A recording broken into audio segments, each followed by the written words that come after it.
Today we start with the practice of form controls. If you recall, form control was nothing but just one of the tool presented by Excel to automate your task in a very easy manner, wherein you can use certain, diagrams, certain symbols to automate your task and make your task very fast, right?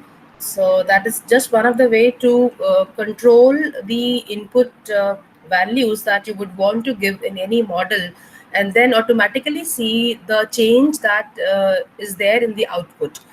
See, often I've used the word model. Model means, we are having a variety of inputs, maybe A, B, C, and we are trying to see the different combinations of these variables A, B, C, and then we see what change will it get in the output. So often, when we are talking about different kind of models, like we have research models that we work on, especially to see the impact of one or two input values on the output. Certainly for that case we can use these form controls, because we don't have to write those tough equations to and calculate those tough equations to actually arrive at the right answer or any right output.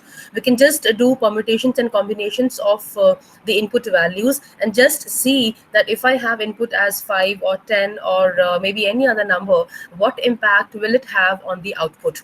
Now, when I say input and output, it could be any example where input could be any tax rate or any interest rate, and I want to find out the total calculations of the tax amount which I have to give in 1 year.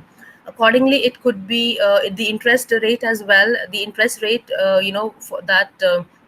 I have to bear when I've taken loan from the bank. So it will actually tell me that if you have interest rate as 1% or 2%, and you have these many number of months for the loan period, then how much loan amount you have to actually take, or how much you have to repay as a EMI on the monthly basis. So that is the help of the form controls, wherein automatically it will tell us the amount which we have to pay, and depending on the variables that we take in this case, right? Another example of this could be, as a company, I would want to find out the level of inventory which I would be needing for another 2 or 3 months. So right now the inventory level is 20, and the demand is say more. So if I put in any formula, I can actually forecast the more inventory or the level of inventory that I must be keeping with me in order to meet the supplies. So there we have the use of form control, where we don't have to write complex models and do calculations of the complex models. We can simply use the form control to ascertain any number, or any output that we are wanting to know, right? So let me just go back to the Excel sheet, and let's get going with the working of the form control. So I'll go to my new sheet. So over here, if you recall, I did a very small example of spin button and command button, if you remember. So command button was not working correctly. So I'll do that. I'll start from that, so that we know how it works. So for that, I have to basically define a new macro first of all. So I will just go to view, and first of all, I will define a macro. I will say record a macro, and let me say any name, so that it's XYZ. I give a unique. I would like to give a unique name, so that I remember the name when I have to assign that name to any particular command.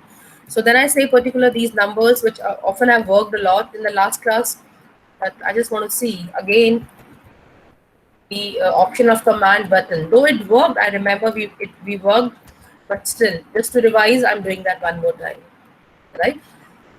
So our recording has started, and now we are doing something with a macro. We will be using that after assigning it. So I can do the simple thing over here like this. I can very easily do the same task which I have done in the earlier class. So I say A 8 multiplied by 2, and if I do the same thing for this, it will give me the same thing. In a similar manner, let me do something else. If I say A 9 multiplied by, or A9 minus 9, it will give me this, and let me do some more calculations like that. So equal to A10 plus 2. I've done very simple calculations just to have some instructions in the macro, right? So I have done this particular thing, and I would like to highlight this now. And now my macro is done, and I would like to now stop recording the macro. So I simply go to macro, stop recording, and I'm done with that, right?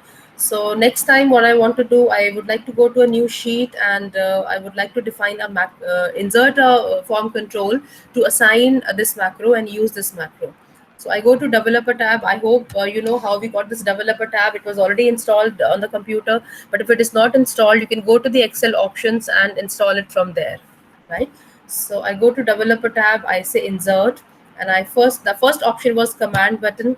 So I click on this, and I have over here, and I'm going to assign this particular macro over to this button. And we also did that. We can change the name of this command button. We can resize it as per our need.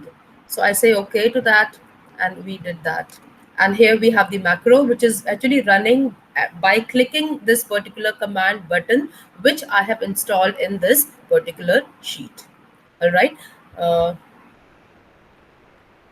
so that was one thing.